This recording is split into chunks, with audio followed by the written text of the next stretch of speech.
Olá galera, como estão?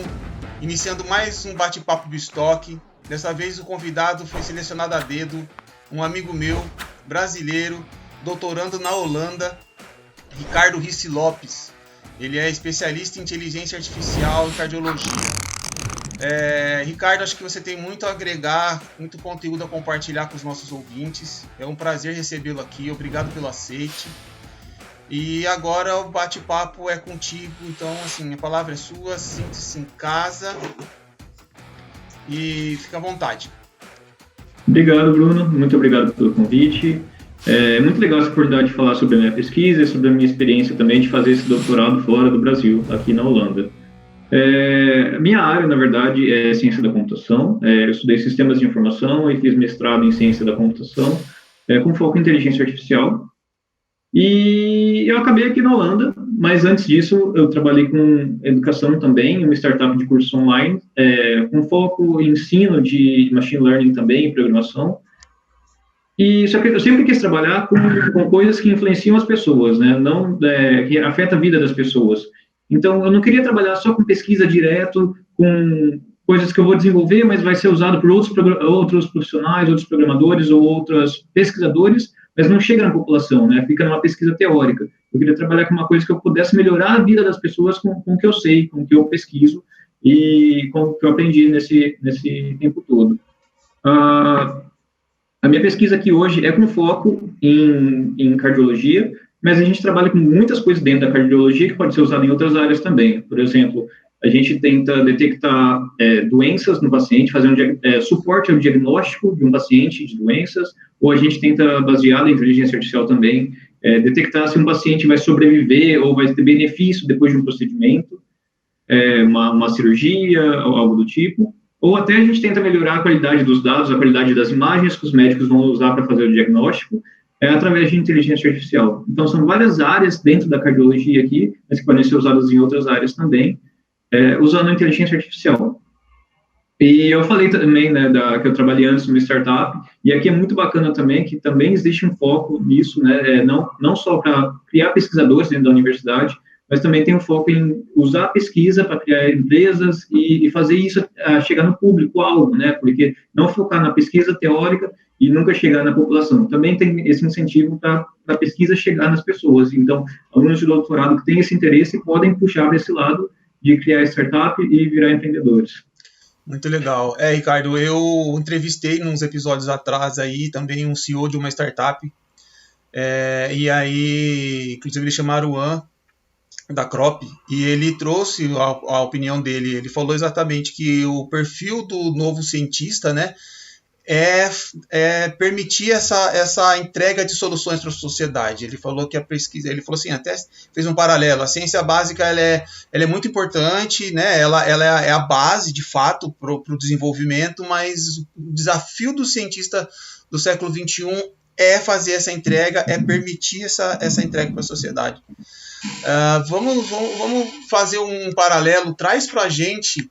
Porque assim, inteligência artificial, não sei se é algo palpável para todos, né?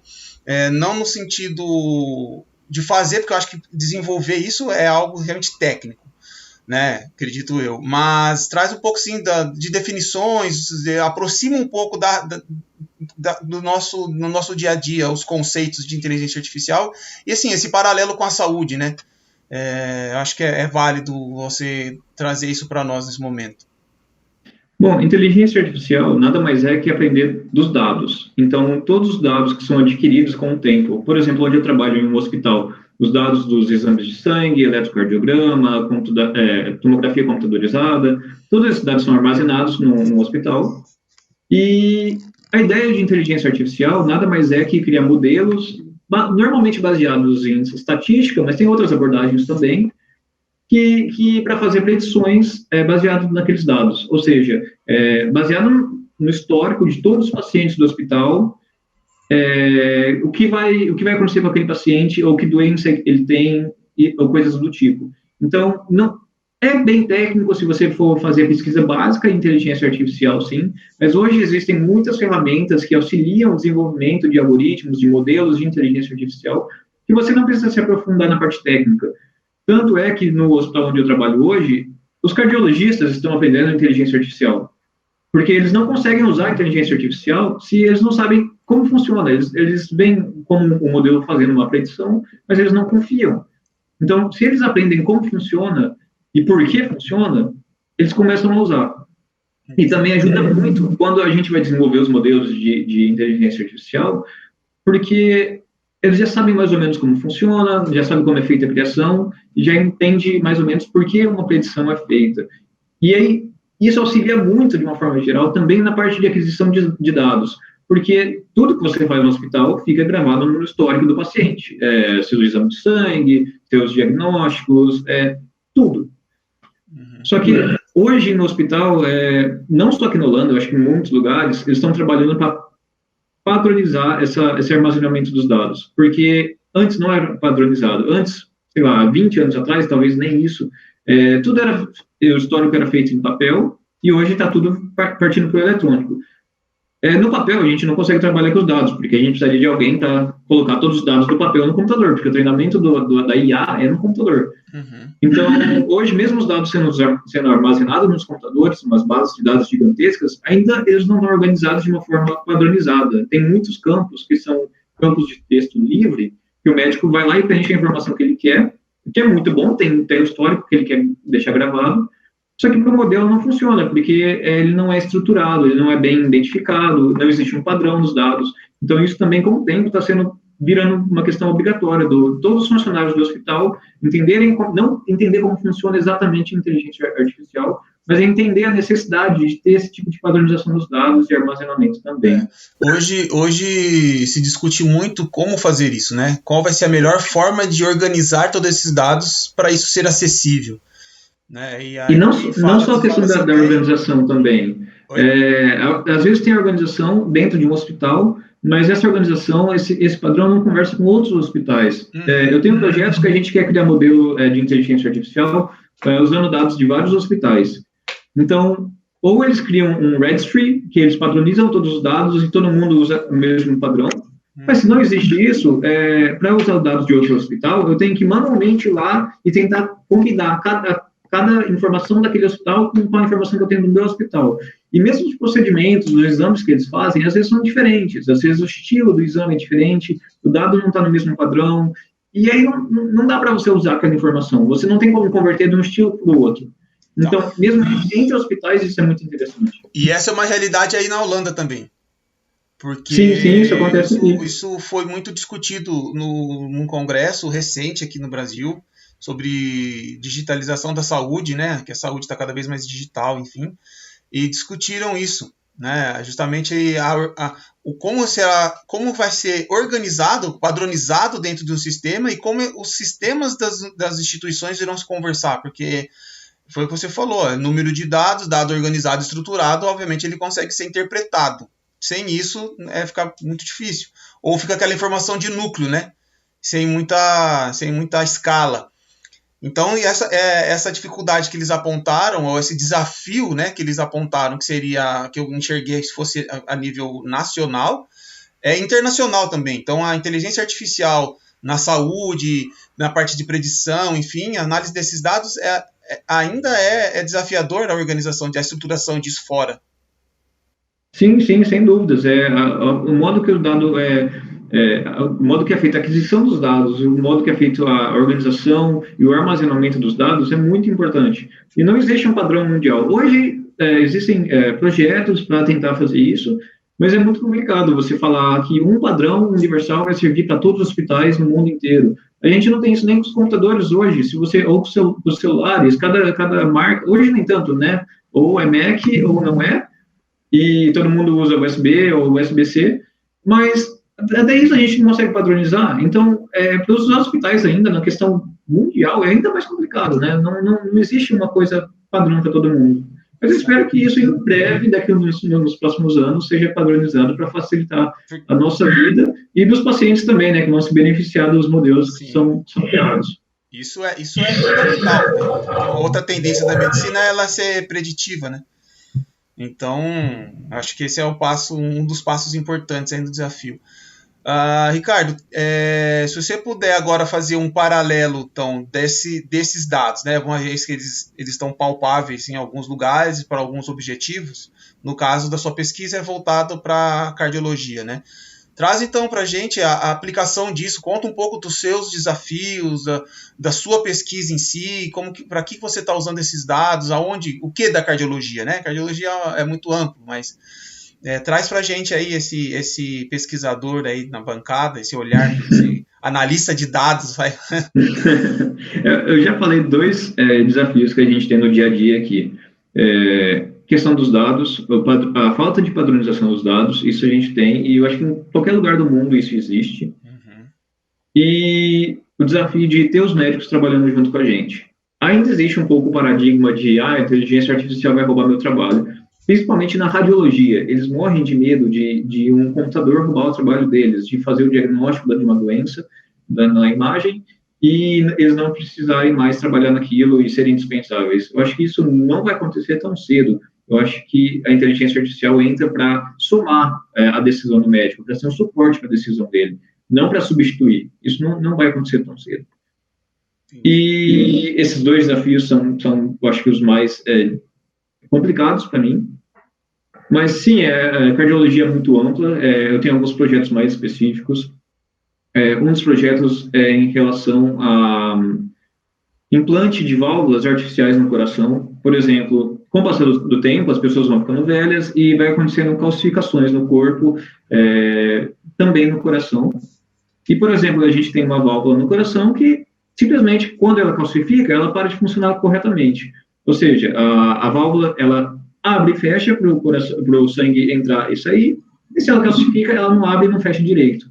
E com isso, a pessoa começa a desenvolver sintomas, claro, porque o coração começa a trabalhar mais forte, porque ele tem que compensar que a válvula não funciona.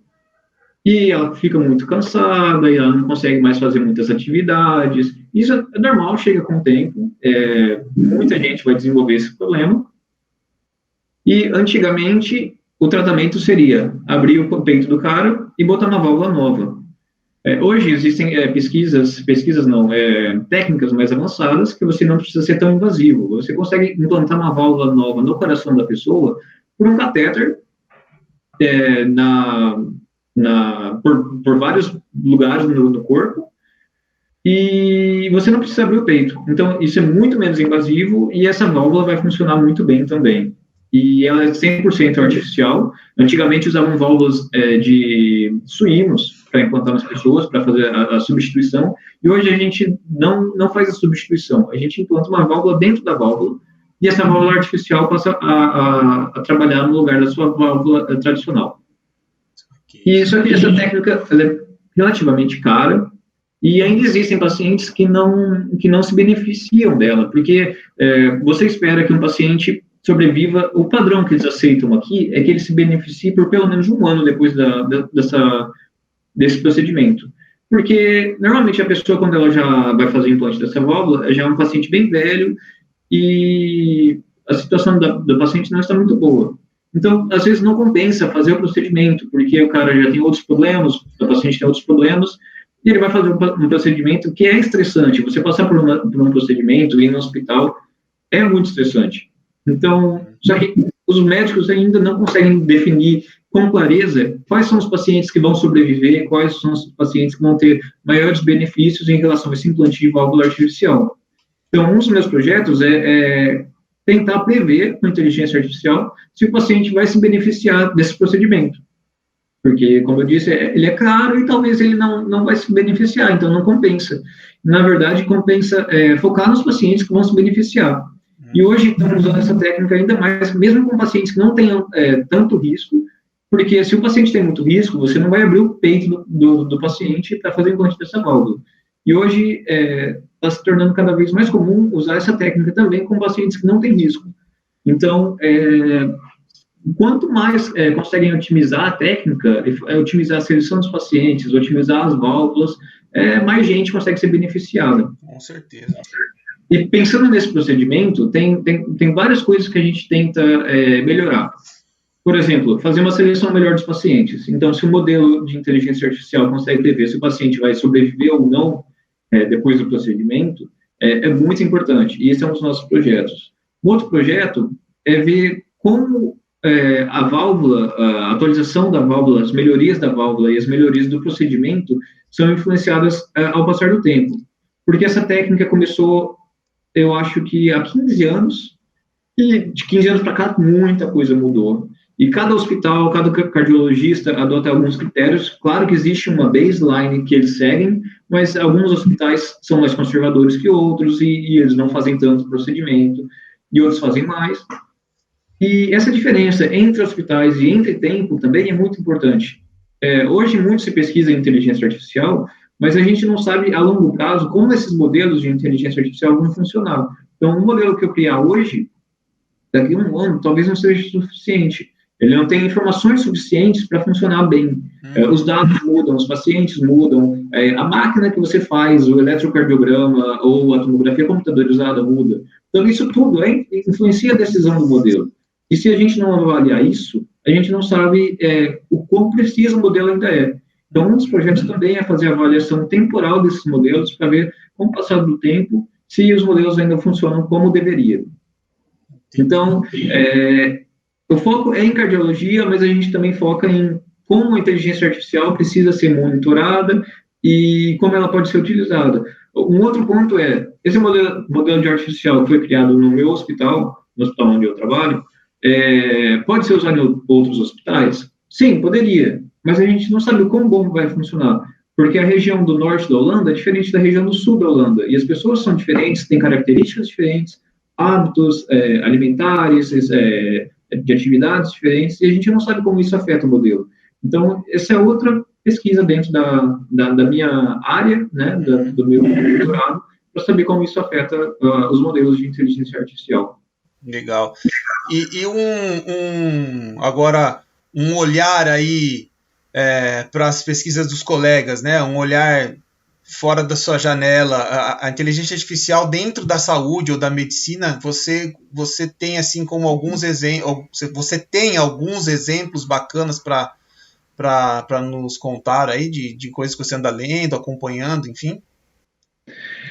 No meu departamento tem muita gente trabalhando com inteligência artificial já, inclusive em outros departamentos também. Não existe hoje um departamento de inteligência artificial no hospital, mas todos os departamentos têm um grupo de pesquisa de inteligência artificial, porque todo mundo sabe que isso é o futuro, né? É o presente e o futuro. Muitas das pesquisas no hospital onde eu trabalho são com foco em AVC, em stroke, porque é uma causa de morte muito grande na Holanda, é doença de país desenvolvido, vamos dizer assim, e o foco deles é isso, porque, por exemplo, para stroke, o quanto antes você identificar que o paciente teve o stroke, melhor você consegue fazer o tratamento, e para cada minuto que o paciente está sem o tratamento, sem o procedimento, mais células morrem e mais sequelas vão ficar.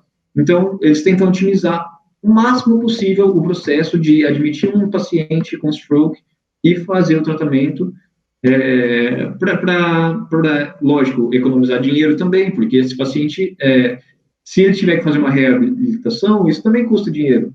Então, lógico que é pensando na vida do paciente, na melhora da vida dele, mas também existe o foco na parte financeira, de vamos melhorar o processo de todos os lados para ter o melhor conjunto de soluções. E eu acho que o maior foco do hospital que eu trabalho hoje é em AVC, eles focam muito nisso. Inclusive, como eu falei inicialmente, um colega meu participou de uma disciplina dentro da universidade sobre empreendedorismo, e ele acabou sendo vencedor, tinha uma pequena competição dentro dessa disciplina, ele acabou sendo vencedor, a equipe dele foi vencedora, e ele participou de um período de incubação e recebeu incentivos, e hoje ele tem uma startup, não é tão pequena assim mais, já cresceu bastante, e que é baseada em um modelo de inteligência artificial para detectar stroke. Então, ele já tem vários clientes, vários hospitais, e é tudo integrado. O médico, assim que saem os exames do paciente, o médico já recebe no celular, ele consegue ver pelo celular das imagens que foram geradas, e o modelo de inteligência artificial já fala, nessa região aqui tem uma oclusão. Então, dá uma olhada aqui, porque aqui é a parte importante. Então, tudo está ficando baseado nisso, né? Para melhorar a vida tanto dos pacientes como dos médicos também, né? Para melhorar o suporte dele. Isso pega para outro lado também, porque nem sempre tem, pensando em regiões mais remotas ou cidades pequenas, tem menos especialistas disponíveis. E pensando num neurologista, é mais complicado ainda. Então, isso pode facilitar a vida dos pacientes e dos centros, porque essa informação pode ir para um hospital em outro local e o neurologista fazer essa decisão lá, esse diagnóstico lá. Legal, isso é sensacional. Isso é acesso à saúde, né? Acesso à medicina. Isso é muito bacana.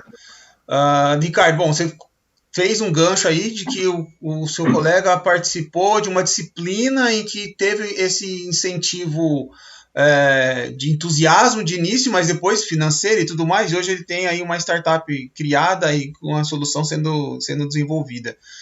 Mas partiu de um empurrãozinho dentro da pós-graduação, né? Sim. Fala um pouco mais sobre essa situação, porque não é o nosso dia a dia aqui no Brasil, né? Na verdade, eu não sei se existe algum programa de pós aqui que tenha esse foco em empreendedorismo. Eu vejo muito cientista empreendendo, mas eu não sei se com esse empurrãozinho na universidade ou nos institutos de pesquisa. Se você puder fazer esse paralelo, acho que seria bem legal essa experiência também. Então, aqui o doutorado, lógico, tem o doutorado de pesquisa básica, 100% focado em pesquisa básica, mas também tem pessoas fazendo um pouco mais, uma vertente para pesquisa mais aplicada. Onde eu faço doutorado, no hospital onde eu trabalho, o doutorado é visto como um trabalho. Eu não sou um aluno, eu não sou estudante lá, eu sou um pesquisador, e eu tenho incentivo, um salário, eu sou contratado pelo hospital para fazer meu doutorado lá, e eu faço minha pesquisa e trabalho com muitas outras coisas dentro do hospital. E com isso eu tenho a opção de fazer disciplinas também, cursos, que não se parece muito com o doutorado no Brasil. No doutorado no Brasil temos que cursar algumas disciplinas, normalmente, vamos supor, são 6, 8 disciplinas, e que são muito parecidas com disciplinas da faculdade, da graduação, ou mesmo do mestrado, lógico, com as devidas proporções.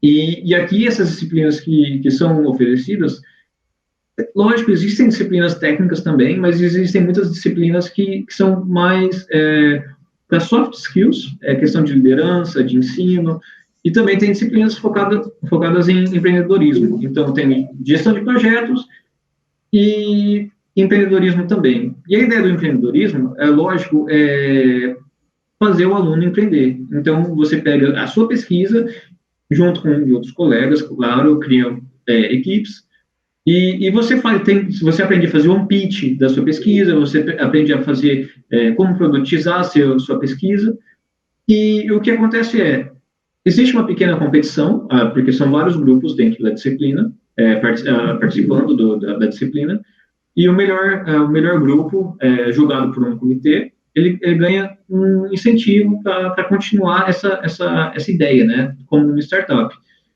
Normalmente, é um pequeno empurrão, na verdade, mas se a pessoa tiver interesse, existe a possibilidade dela continuar. Então, desse colega, se eu não me engano, ele ganhou a chance de participar de um programa de incubação e, na verdade, ele ganhou a chance de participar de uma competição para participar desse programa e eles conseguiram a incubadora, né? Eles foram aceitos. Então, lógico, um pequeno empurrão, ele não tinha interesse em empreender, ele estava no doutorado, e o foco dele era continuar nisso, e no final ele acabou nem terminando o doutorado, ele está terminando o doutorado ainda, ele ainda não terminou, só que ele criou essa empresa, e já faz alguns anos que ele está trabalhando nisso. Legal. No Brasil, eu nunca vi nenhuma disciplina, nenhum curso para pós-graduandos focados em empreendedorismo, que chegue nesse ponto, né, que te dá a possibilidade de chegar a efetivamente criar uma empresa. Lógico que aqui ele e os colegas dele tiveram que fazer muito por conta, inclusive meu orientador é um dos cofundadores da empresa, né, porque é orientador desse colega também, ele tem parte da empresa, então o orientador também foi envolvido na empresa e tudo mais, muitas pessoas estão participando, mas no Brasil eu nunca vi nada do tipo. Eu acho que eu já vi algumas universidades, algumas pós-graduações, normalmente focadas em MBA, que são focadas, que têm projetos e cursos focados em empreendedorismo, mas eu acho que não chega nada nesse ponto de te colocar dentro de uma incubadora.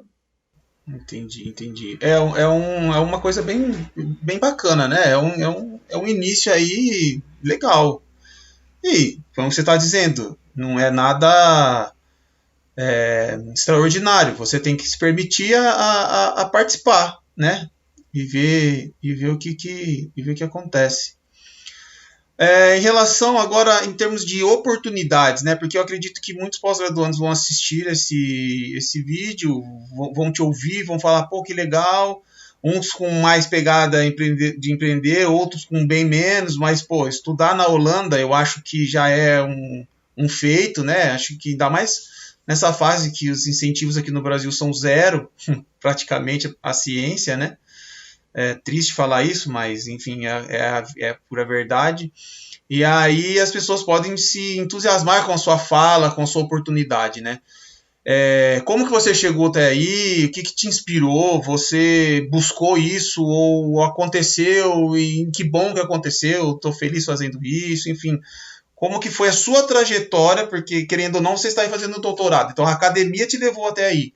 Me traz um pouco aí dessa trajetória, essa jornada sua, se ela foi sem querer, se ela foi buscada. Traz aí agora o Ricardo por trás de todas essas curiosidades e detalhes que você nos trouxe. Certo. Eu, quando acabei o mestrado, acabei não fazendo doutorado em sequência, eu optei por trabalhar no Instituto de Pesquisas no Brasil, e, ao mesmo tempo, eu comecei a cursar disciplinas que eu pretendia usar como disciplinas para o doutorado. Mas eu não consegui me animar o suficiente para fazer o doutorado no Brasil, largar tudo e só fazer o doutorado. Eu achava que não compensava financeiramente e para a carreira também, porque eu não queria deixar de trabalhar. Eu acho que a sua experiência hands-on é muito importante. E eu entrei numa sinuca de, eu quero fazer o doutorado, mas eu não quero deixar de trabalhar. E fazer o doutorado trabalhando é uma coisa muito difícil. Eu acho que para quem já fez o mestrado trabalhando, sabe o como é sofrido, e se você pensar no doutorado, então, que são 4 anos, é muito pesado. E no meio dessa, eu tive uma oportunidade de trabalhar em uma startup de cursos focado em tecnologia, focado em inteligência artificial. E eu pensava, beleza, é relacionado com ensino, e é uma coisa que eu sempre gostei, ensino, educação, medicina, saúde, coisas relacionadas que influenciam a vida das pessoas. Uhum. E eu acabei optando por aceitando essa proposta e fui trabalhar nessa startup em São Paulo. E, cara, eu amava trabalhar lá, amava, era muito bom, as pessoas eram muito boas, era um ambiente super dinâmico, super viciante, eu fiquei extremamente workaholic, trabalhando freneticamente. Só que eu sempre tive vontade de morar no exterior. Desde da faculdade eu pensava, nossa, eu quero fazer um intercâmbio, eu quero ter um período fora. E de vez em quando eu aplicava para uma vaga ou outra de doutorado ou de trabalho fora, porque alguma vaga que despertava mais, eu me interessava. Em algum momento eu conheci algumas pessoas que faziam doutorado fora e eles me disseram que parece que é mais fácil arrumar doutorado fora do que emprego fora, diretamente. Porque falta gente querendo fazer pesquisa no exterior. Pelo menos na minha área, um cara que tem conhecimento de inteligência artificial, não falta emprego aqui. Então, na Holanda é comum fazer mestrado, muita gente, eu acho que a maioria das pessoas que fazem universidade fazem mestrado, e aí eles recebem uma proposta de fazer doutorado ou trabalhar na indústria. E o salário da indústria é muito maior, não dá para comparar. A mesma coisa no Brasil. E faltam pessoas para fazer o doutorado aqui, porque os alunos optam por ir para a indústria. Financeiramente compensa. Então, eles pesquisam pessoas, se interessam por pessoas de outros países para fazer doutorado aqui. E o processo seletivo, eu imaginava que seria algo extremamente complicado, extremamente complexo, mas eu acho que por faltar mão de obra aqui, falta pessoas interessadas em continuar a pesquisa aqui, foi muito simples, foi muito rápido, eu tive bastante apoio, bastante suporte da universidade, do hospital onde eu estou trabalhando, e foi algo assim, muito simplificado. E o que acontece não tem gente interessada em fazer pesquisa, o pessoal opta pela indústria, então eles pesquisam, procuram pessoas de outros países, né? Eu acho que países de primeiro mundo têm essa vantagem, porque eles têm verba, eles têm financiamento, existe muito dinheiro focado em pesquisa aqui, o governo incentiva a pesquisa, a União Europeia incentiva a pesquisa, e eles precisam usar esse dinheiro, porque se eles não usar, precisa ser devolvido, e eles perdem. Então, eles acabam optando por contratar pessoas de outros países para vir aqui preencher essa lacuna, ao invés de deixar essa verba parada, esse dinheiro sem alocação. Uhum.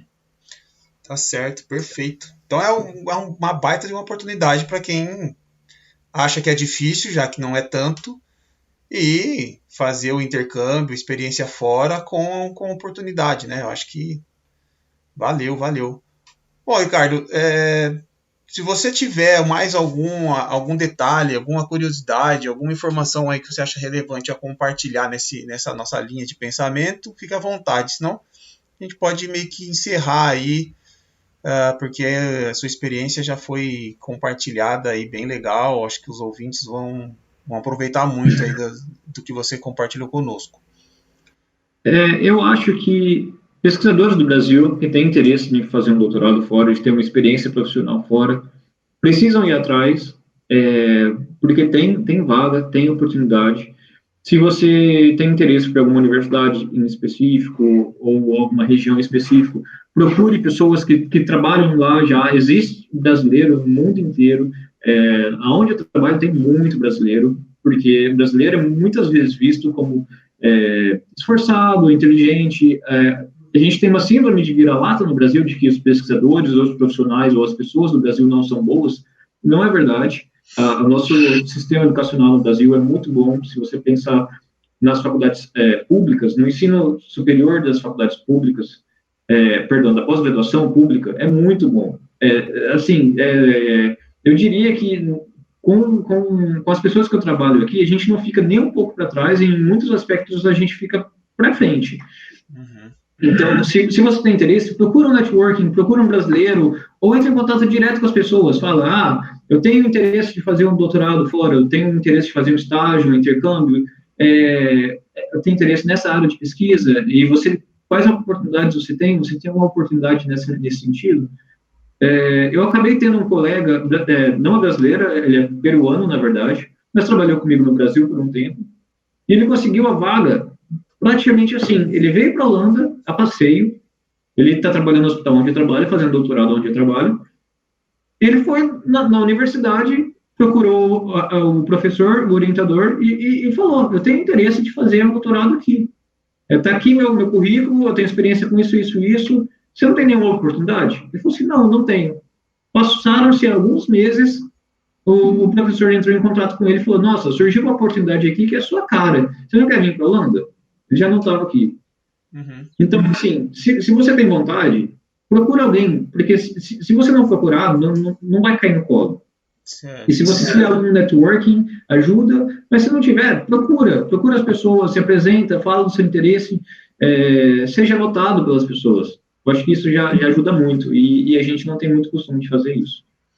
A gente sempre acha que a pessoa não vai responder, a gente sempre acha que a pessoa vai dar de ombro, acho que justamente pela essa síndrome que você falou do vira-lata, né? A gente nos nivela muito para baixo quando a gente compara com pesquisadores e centros de países desenvolvidos.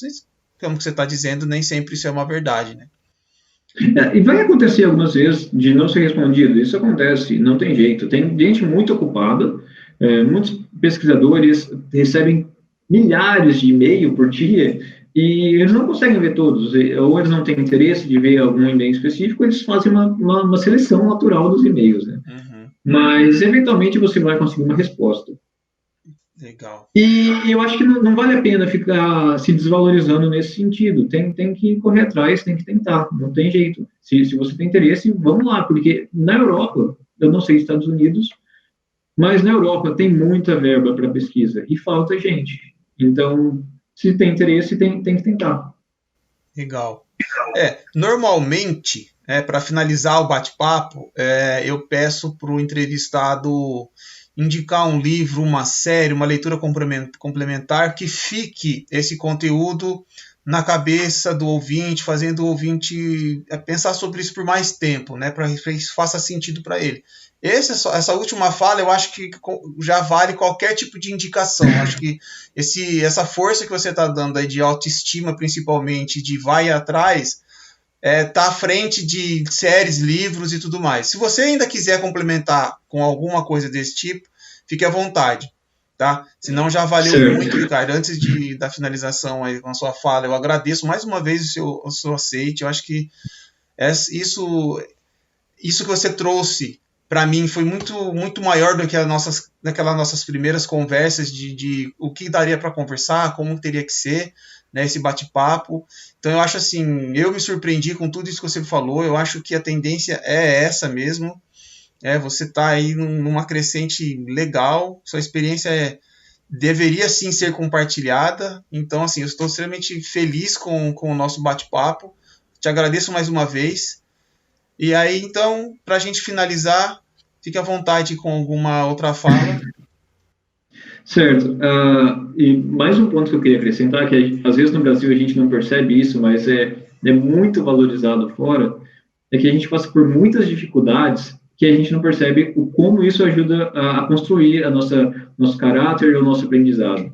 E muitas vezes essa experiência de resolver problemas, de aprender a se virar, no Brasil não é valorizado, e aqui é muito valorizado, porque as pessoas recebem, não vou dizer as coisas de mão beijada, mas é muito simples. Eu vejo muitos alunos fazendo estágio com a gente, e as pessoas não passaram por dificuldades. Eles têm computadores de ponta, têm infraestrutura perfeita, só que nem sempre tudo funciona na perfeição. E eles têm dificuldade de sair disso, sair do mundo perfeito deles. No Brasil, a gente aprende na imperfeição. Nos laboratórios de pesquisa, nossos computadores não são tão bons, então a gente aprende a se virar com isso e fazer isso funcionar. Então, às vezes, a gente precisa desenvolver, adaptar a nossa pesquisa para funcionar com as limitações. E no mundo real, sempre tem limitações que a gente não está esperando. Então, isso é muito bom quando você vai fazer uma pesquisa fora, porque você consegue lidar com problemas que as pessoas nem percebem que é um problema e não fazem ideia de como resolver aquilo. E pensando numa série, não tem como falar de inteligência artificial e série sem falar de Black Mirror. Eu acho que a série inteira fala de tecnologia, mas o foco deles é a inteligência artificial. E tem muita coisa também no contexto de saúde lá, mas tem de outras tecnologias que vão afetar a vida das pessoas e a gente nem percebe ainda. Então, eu acho que para quem gosta dessa área de inteligência artificial, vale a pena assistir Black Mirror e ficar pensando um pouco nas ideias também. Legal, maravilha. Bom, gente, desse episódio do Bate-Papo, eu conversei com o Ricardo Risse Lopes. Ele é um doutorando na Universidade de Amsterdã, especialista em inteligência artificial de cardiologia. Então, um abraço a todos. Muito obrigado, Ricardo, mais uma vez. Eu sou o Bruno, a Head de Negócios da Biostock.